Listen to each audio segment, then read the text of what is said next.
بسم اللہ الرحمن الرحیم۔ السلام علیکم ورحمۃ اللہ وبرکاتہ۔ وقت بدلنے میں دیر نہیں لگتی۔ ایک چوہا کسان کے گھر میں بل بنا کر رہتا تھا۔ ایک دن چوہے نے دیکھا کہ کسان اور اس کی بیوی ایک تھیلے سے کچھ نکال رہے ہیں۔ چوہے نے سوچا کہ شاید کچھ کھانے کا سامان ہے۔ خوب غور سے دیکھنے پر اس نے پایا کہ وہ ایک چوہے دانی تھی۔ خطرہ بھانپنے پر اس نے گھر کے پچھلے حصے میں جا کر کبوتر کو یہ بات بتائی کہ گھر میں چوہے دانی آ گئی ہے۔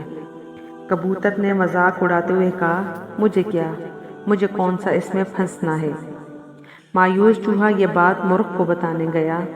مرغ نے مذاق اڑاتے ہوئے کہا کہ جا بھائی، یہ میرا مسئلہ نہیں ہے۔ مایوس چوہے نے دیوار میں جا کر بکرے کو یہ بات بتائی اور بکرا ہنستے ہنستے لوٹ پوٹ ہونے لگا۔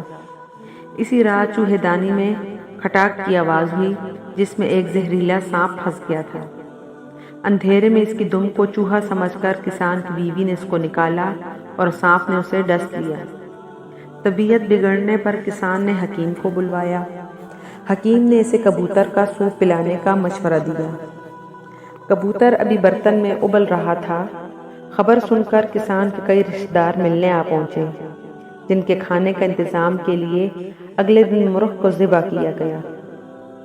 کچھ دنوں کے بعد کسان کی بیوی مر گئی۔ جنازہ اور موت میں ضیافت میں بکرا پکانے کے علاوہ کوئی چارہ نہ تھا۔ چوہا دور جا چکا تھا، بہت دور۔